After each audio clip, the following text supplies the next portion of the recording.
All right, everyone, welcome to another episode of O365Eh. In this episode, we're going to be talking with Chris Bardon from Computer Talk, who is the Chief Software Architect there. So, Chris, why don't you tell us a little bit about yourself and what you do at Computer Talk, and a little bit about your product.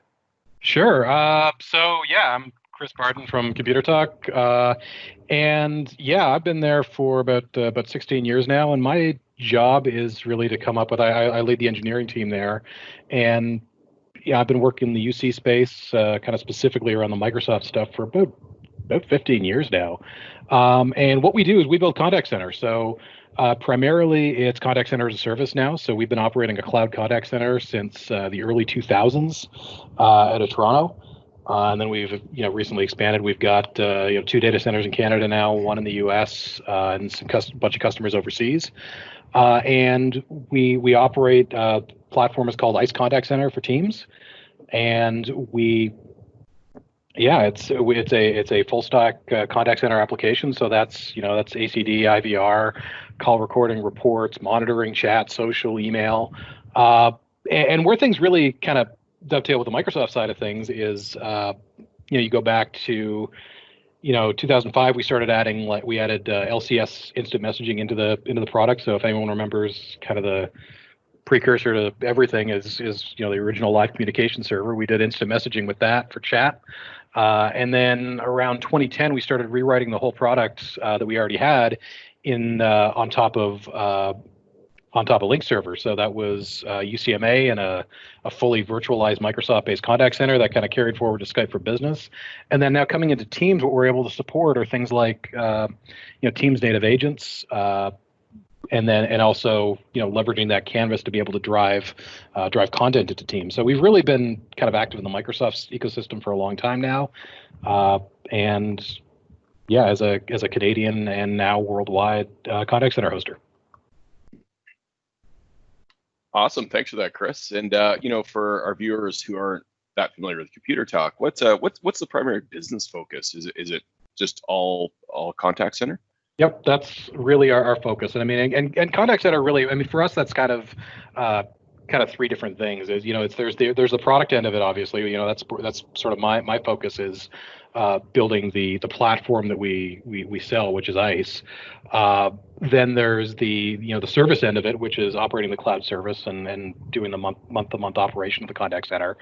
And that's really just as a it's similar to buying, O365 or Azure. It's, as a monthly recurring operational expense. And then there's also our group that does a lot of the professional services, which is where, contact center is not always it's not really a turnkey application. It's a very high touch type of deployment where there's not just how do you want your what do you want your call treatment to be as your callers come in, but how do you want to integrate that with your application? So how's this going to tie into your ticketing system?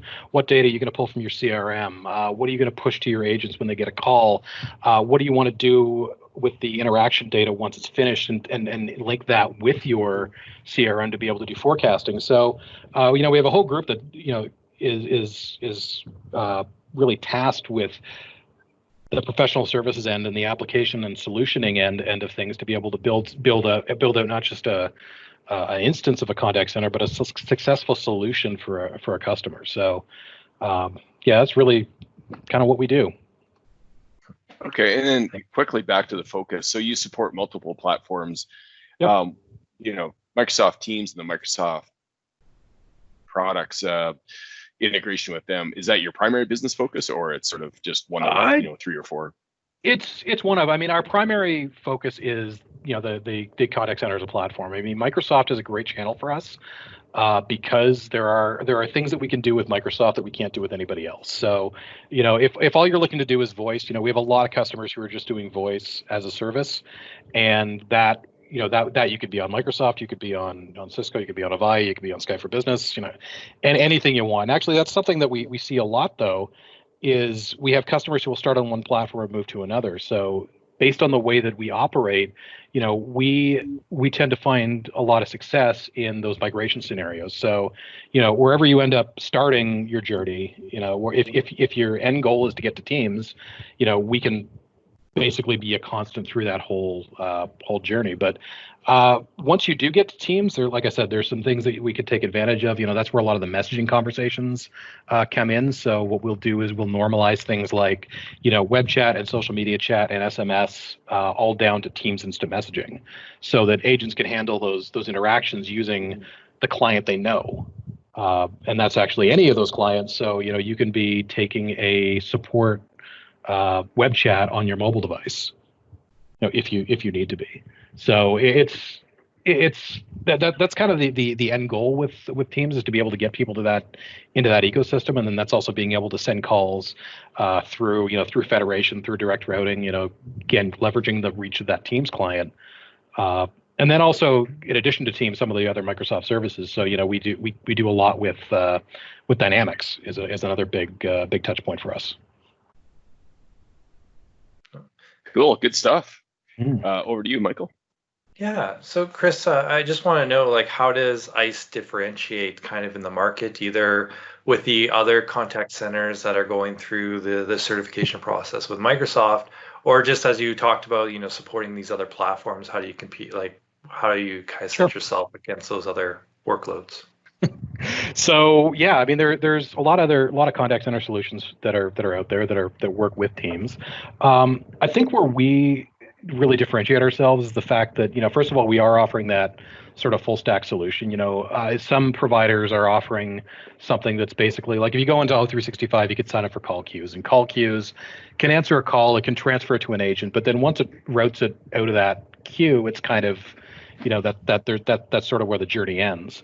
And there's providers that are building solutions that are basically that, plus maybe a lightweight reporting module. But really, where we're going in is we're trying to build that complete solution. So a lot of our implementations have, it's integration with Dynamics, and it's integration with the ticketing system. And I think over the years, I don't think we found anything we can't plug into in one way or another. So we've got a really powerful call flow development engine that end users can actually go in and customize things. Think of something like like a Visio-like call flow for being able to design how you want your contact center interactions to look.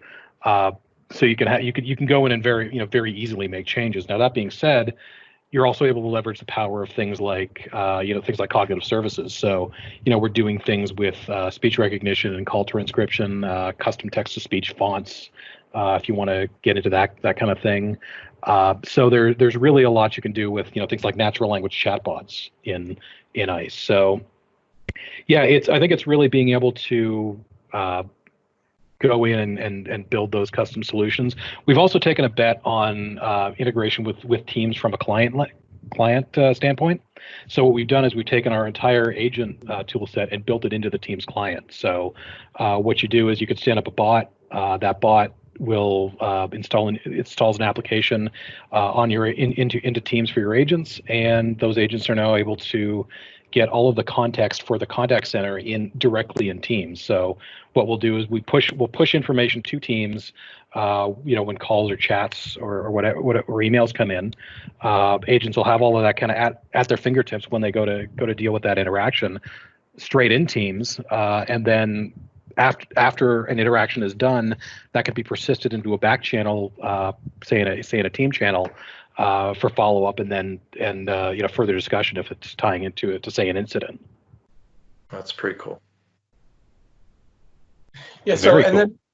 So I just wanted to sort of just touch on the architecture, I guess, of ICE and what you guys deploy. So is it strictly just like sort of a SaaS solution that we subscribe to as a monthly subscription, or is it something that a customer can house in their Azure infrastructure or even on-prem?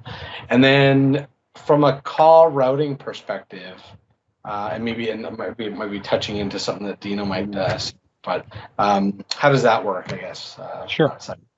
So primarily, the majority of our business is cloud now. So it's our cloud. Typically, we operate we'll operate the data centers for it, and that's probably 90% of what we're doing now. And part of the reason for that is honestly, again, people don't want to deal with the on-prem solution, and also that we've got the expertise in managing voice networks. That's I know back with Skype for Business, I used to tell people, setting up Skype for Business is easy, setting up Skype for Business voice is hard, and setting up contact center voice is really hard, because it's not just voice, but it's mission critical voice. If anything goes wrong, you'll know about it. Now that being said, it is something that we do deploy. We did have historically deployed on-prem and do still deploy on-prem if we have to. If customers want to deploy into their own Azure instance, that's totally supported. I know we support GovCloud as well if we have customers who want to do that in either government or other sovereign clouds. It's straight, it's Windows SQL, SBC, that sort of thing. So it's all reasonably standard infrastructure, software only. And I guess to answer the question about call routing, typically there's 2 or 3 different ways that we get calls to agents. That'll either be through through the PSTN is obviously some that's a way that some people are using, and that gives us sort of a universal connection point. Through Federation is another, so that's either Federation to Skype for Business or Teams. So by just putting that SIP address in, we can route calls direct that way. And the other way is through direct routing. So we leverage the carrier model for direct routing, and a couple of commands to run to install an SBC in a customer tenant. We can send calls over a managed network if that's desired. And really, the main reason to do that is get around some of the latency with Federation. Awesome. Yeah, that's pretty cool. It sounds like you have a lot of flexibility there. Mm-hmm. You touched on it a bit, but maybe is there any challenging scenario that you want to get into that you think ICE can really address, like maybe situation that you were able to deal with that was very complex? Very, very complex. Well, I mean, I guess there's a couple of things that we're doing that are also kind of mitigate some of that complexity. I mean, one of them is the PCI certification. I mean, we've been PCI certified for probably the last 5 or 6 years now. And that means we brought a lot of financial customers into the environment. And what that does, I mean, it is a challenge for us in that it is constant scrutiny on our security, which is a good thing. And it means that we've had to maintain that standard of certification and confidentiality for that long. So that's definitely a challenging situation. Let's see, specific applications. We have some fairly large deployments. We have customers who want to do things like they're logging every different path a caller can take and trying to analyze that in Power BI now to figure out, if their customer spent 4 minutes in the IVR instead of 3, is that, how can they direct direct those calls faster? First call resolution is obviously a big thing, and now when we're able to use some of these new analytics tools to really get dig into some of those problems. Yeah, I mean, analytics is pretty hot right now, and there aren't a lot of decent products that don't have the analytics available to them. So it's just like everybody wants to know about the data and the data-driven decisions, that type of thing, for sure.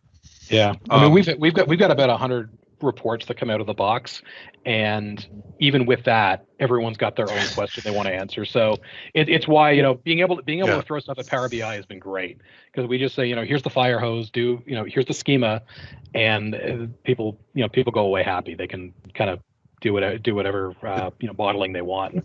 It's funny, you think you've addressed all the different reporting scenarios and analytics scenarios that you have, and then a customer always seems to find a way to ask for a report that you just didn't come up with. So that's great that they have the option to use Power BI. Then build whatever. I mean, that's kind of been the model with ICE going since the beginning. Is we're not in this to build a packaged product. We're in it to build a platform.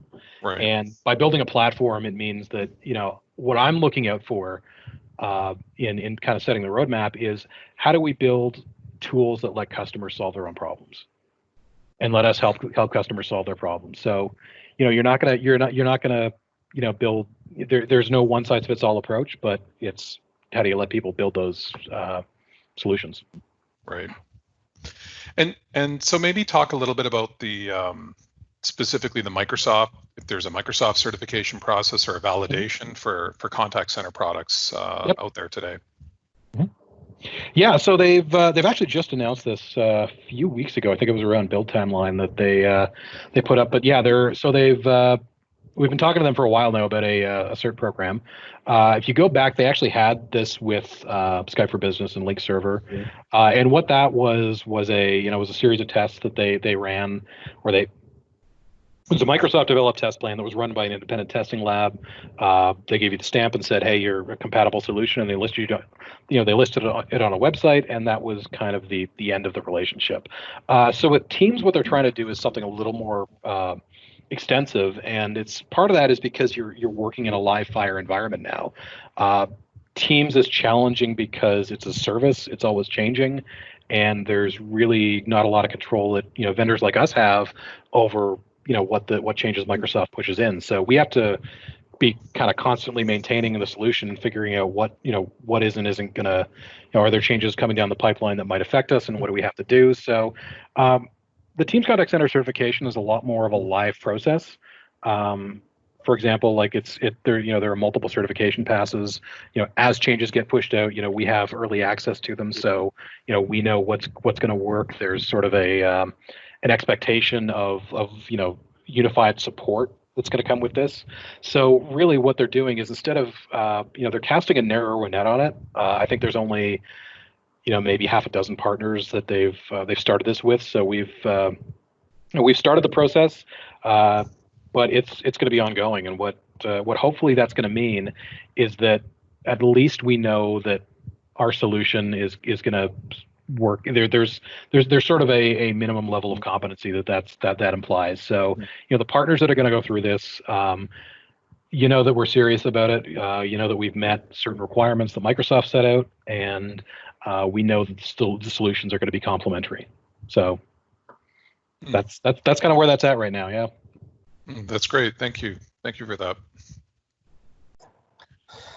Awesome. Yeah, so I think that's really great. To learn a little bit more about the contact center side of things. I know there's a lot of people out there that are still really green on the contact center, ACD and call routing and all the different type of routings that you can do, especially with social media and stuff like that too. So it's kind of cool to see how you guys have built it and sort of funneling it into a singular client as well. So really appreciate you coming on, Chris, and talking to us about that, and sharing your knowledge on how your product is like. And then thanks everybody for listening in, and hopefully we'll catch you on our next episode. Thank you. Thanks. Talk to you next time. Thanks, guys.